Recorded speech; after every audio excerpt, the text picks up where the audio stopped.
What's going on, everyone? Badger here. Be sure to like and sub, and let's get into this. And speaking of subbing, hello to the over 300 of you, at least at the time of this. God knows what it'll be when he uploads it to the live channel, but the over 300 of you that have saw fit to sub to the channel, thank you so much for joining me on this. I'm glad you enjoyed, at least I hope you enjoyed my appearance on Open Bar, which is still not real to me.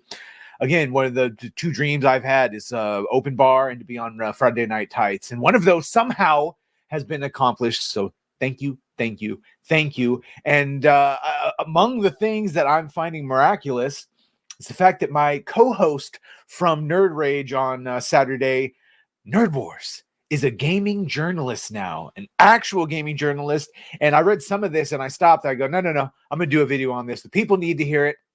And what's worse is the bastard's actually good. It actually is entertaining. I know. So let's go right now. We've got my boy NERDWARS, Erwin from NERDWARS. He has gone to autistic levels, weaponized autism, as they call it on this. All the receipts, hours and hours and hours, to the point where we were getting worried for him on some of the streams. Really thought he maybe had gotten some of the Kool-Aid. He got so close to this, so close to the sun, we were afraid he might have boinged himself. But no Icarus for him. So let's go. This is his god-awful title, by the way. I told him to call it Truth and Reconciliation for the Halo grift, but nope, here we go. The Return of GamerGate. The GamerGate 2 report. I'm changing it. The Return of GamerGate, Truth and Reconciliation, because that's the better title. I think you'll all agree. All right, here we go. All I wanted to do was laugh at some pronoun fluids and Canadians doing land acknowledgements and calling themselves settlers. Instead, I present to you a comprehensive multi-part series on GamerGate, Sweet Baby Inc., and wokeness in video games. Please play nice. During the dangerous process of researching this story, I stumbled my way into becoming a games journalist. Disgusting, I know, but it's a burden that I must bear so I could do my part in making sure that Kotaku doesn't make it past 2024. And that is something I think we all need to get behind. And maybe, just maybe, we could save video games from the woke mind virus. Yes, and there's, of course, the savior himself, Alex Jones, who's been right about things far more than he has been wrong. This story starts over a decade ago with crazed feminists complaining about sexism in video games. And of course, all of these things here are linked. So I urge you to go to geeksandgamers.com, one of the growing websites that we can trust over anything mainstream. Starts over a decade ago about sexism in video games. In response, gamers rose up to very strongly disagree with the shrill harpies. Gleefully, the all-powerful games journalist declared the majority of gamers their enemies. And if you notice, there's going to be a lot of similarities with what happened in comics and what has happened and is continuing to happen in mainstream movies, and now what has happened and will be doubled down, and we're starting to see in video games, that not just take over, but then the ousting of the main group and the turning using the mainstream media to do it. So gleefully, the all-powerful games journalist declared the majority of gamers their enemies. Yet again, the gamers very strongly disagreed, and that refusal to submit to the media is how the nerd war, I see what he did there, the nerd war truly began. Many expansion packs and DLC have been released throughout the years, but in 2024, with the Sweet Baby Inc. controversy going mainstream, we've finally arrived at GamerGate 2. And yes, while there was some debate of maybe what this was, a DLC of this, no. It's a full-blown GamerGate 2, and depending on who you ask, it's really just the continued efforts from the first GamerGate. So here we have GamerGate 1. To understand the current story, you have to go back to the beginning. The slippery slope ramped up into the fabricated panic of sexism in gaming around 2010. This manufactured outrage came to a fever pitch with games journalists declaring gamers are dead and over in 2014. Through the smoke and the haze, Gamergate, or rather hashtag Gamergate, became a rallying cry. And since then, games journalists have been using it as a straw man to attack any time gamers fight back against the decline of gaming. Just like in Hollywood and comic books, feminists use harassment and discrimination allegations to gain power. in the video game industry, and in the process, creating a woke racket of companies and nonprofits like Feminist Frequency, Women in Games, and Dames Making Games. The identity-obsessed, strong-arming industry. Boy, does that sound familiar. The identity-obsessed, strong-arming industry has flourished since the Trump election hysteria, otherwise known as Trump derangement syndrome, or TDS. BLM grift infected the West, giving us a new batch of neo-Marxist saboteurs like Sweet Baby Inc., Gamer X, and Black Girl Gamers. And then again, highlighting all the different articles. The rise of victimhood grifters is how we came to know names like Anita Sarkeesian, Zoe Quinn, and now Kim Belair. Woke women that these were championed by the games journalists and repeatedly called game changers. And now, through their efforts, the culture has shifted so far to the left that these AAA studios don't even need outside help from the woke consultants to ruin their video games and divisive ideologies. Got me so upset I'm twisting my words. As the gender and race-obsessed crazies moved from indies to AAA gaming, and the gamers have taken notice, and they aren't enthused about being charged $70. Yes, and this is a point I see being made a lot too. Obviously, Sweet Baby Inc. and all the other, and the studios themselves who are infested with wokeness. It is not just that. It is obviously the pre-orders that then come out, and while the microtransactions work, nothing else does, and the battle passes. And yes, so being charged $70 on a battle pass for the pleasure of being preached to by the woke mob. And of course, the infamous Starfield rant right here, which started it all, as was right. Modern gamers have had to become much more discerning customers, due in part to an increasing price tag, unreliable games journalist reviews, and far-left ideology infecting countless gamers, which is exactly why Cabrutus and his Steam curator page, Sweet Baby Inc. Detected, has surpassed 300,000 followers. And moreover than that, I would double down and say, I would also go on to say, when anytime we point out the far left or the left, we're not just talking about normal Democrats. We're talking about the extreme examples, and unfortunately, those extreme examples have taken over much of everything. At least their ideology has. The culture shift comes for games. The laughable games journalists insist that we are merely imagining the far left shift in media. I'll dime him out right now. My uncle insists that we are imagining the far left. Oh, there's no such thing as woke. Disney's doing fine. So yeah, there's a bunch of normies out there that think that everything's just great and we're imagining it. Business and government, I strongly disagree. This overly long report is about disabusing any one of those absurd notions and gaslighting. For example, 2023, Dove launched their Real Virtual Beauty campaign, a series of commitments challenging female representation in video games.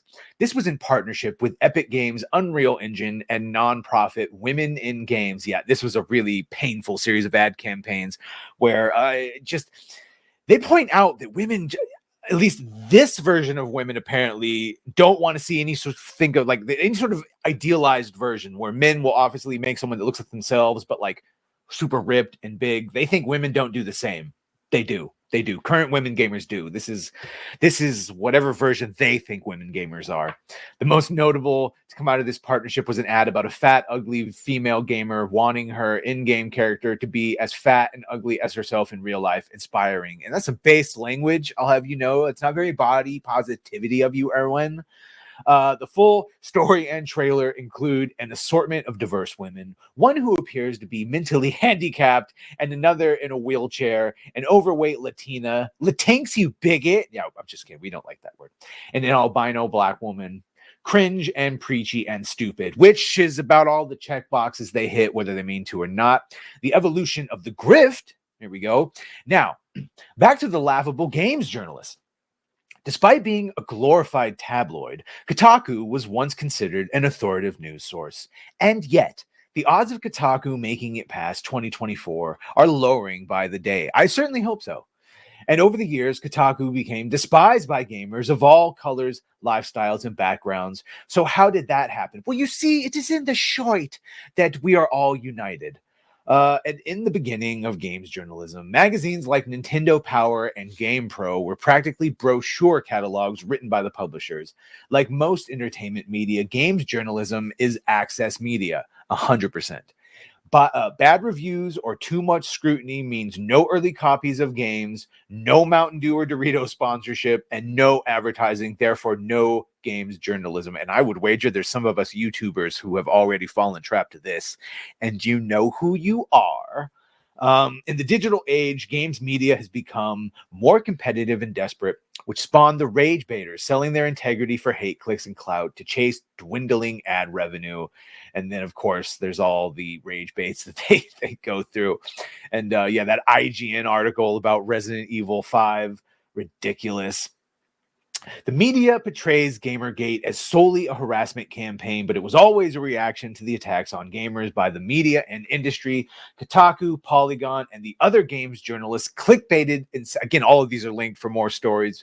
Probably go deeper into this on Inside the Badger and tomorrow. Plug. Incessantly, endlessly printing claims of sexual harassment and lack of representation. Meanwhile, nonprofits like the ADL created lesson plans on women, video games, and sexism, and researchers studiously looked into sexism in online video games, the role of conformity to masculine norms, and social dominance orientation. Jesus Christ, that's a mouthful. But we also have heard that that is one of the big things that they want is to stop having the straight white male as the default character in games. You know, when it's like male or female, yeah, they don't like that. I think you guessed what they want it to look like. As expected, a decade later, these exact same games journalists and nonprofits took the bait and had to weigh in on the Sweet Baby Inc. controversy. Here is just a small number of the headlines produced by these hacks. You can see how a small video game, yeah, they're trying to minimize it, say they're just a small company. Sweet Baby Inc. is under attack due to conservative conspiracy theory. And shout out to this story. First time I was called a right-wing conspiracy theorist is because of my coverage of Sweet Baby Inc. And I had to go like, why are they calling me that? Oh, because that's the narrative being pushed of why Sweet Baby Inc. is being talked about. Well, they started it literally. Where we're headed. With mainstream figures like Elon Musk, Asmongold, and Matt Walsh weighing in. Yes, that's right. Matt Walsh, first person to ever talk about this.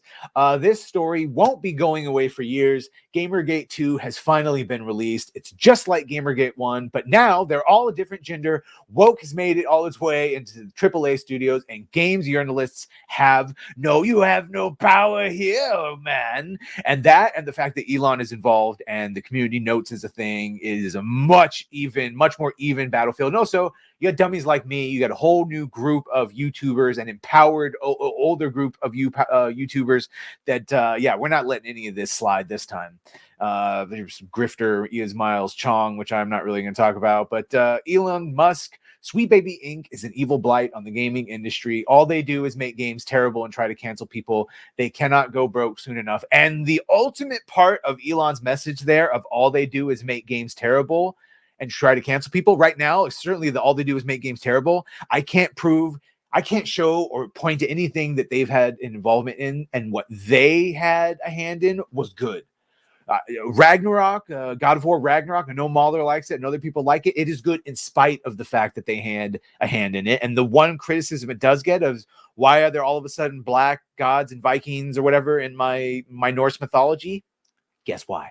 Sweet Baby Inc. Because that's how do you make something diverse according to them? You just make them black. It's the opposite of the Panther Stone. Instead of put a chick in it, make her lame and gay, just put a chick in it, make her black and lame and gay, probably. Because they like to stack hierarchies. That's a literal, or they like to stack oppression cards or whatever it is. The more they have, more inclusion they have, the better it is for their numbers. Literally, not me being hyperbolic.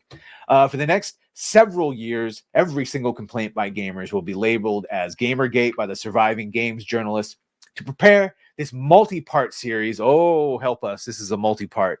So this is part one. To prepare this multi-part series, we'll brief you on everything that you need to know about wokeness in gaming and how we can stop it, covering topics like GamerGate 1, the state of AAA gaming, Sweet Baby Inc., GamerGate 2, the woke nonprofits in gaming, Weird Ghosts, ESG, government surveillance of gamers, and how we can replace Kotaku by becoming the games media. No, I swear I'm not unproven marching powder. I just get really fired up about this stuff. That's what apparently makes me good at this. It's just the anger carries me through the videos. It's in the name. It's in the name. Most of the time ill-tempered, but angry is in the name. The Sweet Baby Inc. story is much bigger than one consulting firm. It's about the woke mind virus infecting every aspect of Western. And if you take nothing away, and while I do love all the nerd things and if all this went away, I would just talk about the movies and franchises and games and videos and comics I like. Unfortunately, as is said right here, this woke mind virus is very much real. It is very much insidious.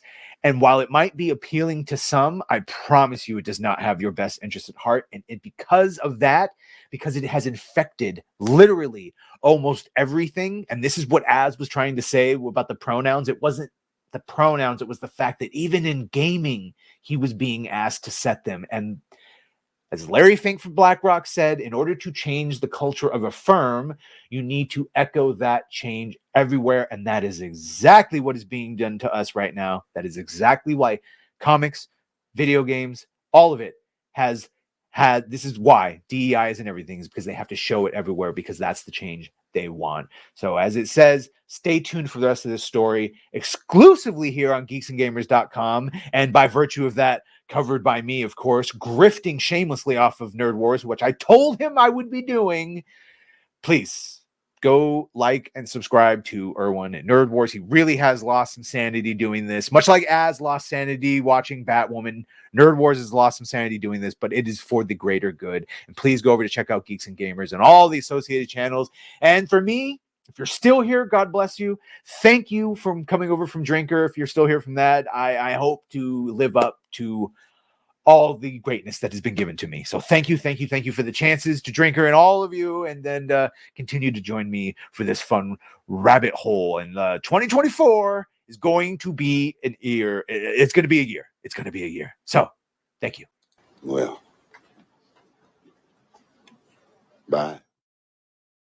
And because I'm a dummy and I did forget to do it on Open Bar, I'm not going to forget to do it. If you're still here, please join us tonight. If you're watching this, it'll be the 22nd, Friday the 22nd at 9 p.m. Pacific Standard Time. Join us for Inside the Badger Den. I think it's episode number 14. Will be me and Mr. Tech Rat and perhaps Erwin, who promises to behave this time. He's not going to get drunk and interrupt all the time. He will be on possibly for at least an hour to maybe talk about this and a few other things. But yeah, just come by, hang out, 9 p.m. this channel tomorrow night. Well, tonight at this time. So yeah, the 22nd, 9 p.m. You know what it is.